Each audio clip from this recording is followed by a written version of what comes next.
Եք ակցիայի մասնակիցները նաև պաստառներ են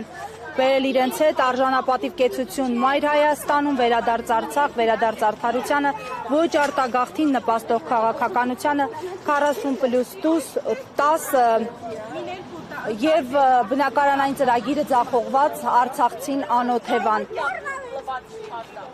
Հիշեցնեմ այս պահին կառավարական համարանոցների մոտ Արցախի մայրերն են իրենց երեխաների հետ ակցիայով հիշեցնում են, որ իրենք գոյություն ունեն, որ իրենց պահանջները արդար են, որ իրենց պահանջները օբյեկտիվ են, որ բռնի տեղահանված, հայրենիքից օտարված, զրկված Արցախցին այսօր ունի մինիմալ սոցիալական խնդիրներ լուծելու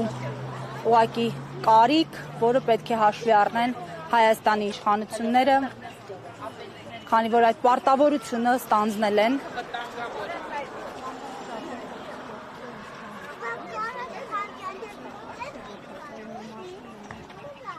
Հա, քուրիկի ձեռը բռնի, քուրիկի ձեռը բռնի։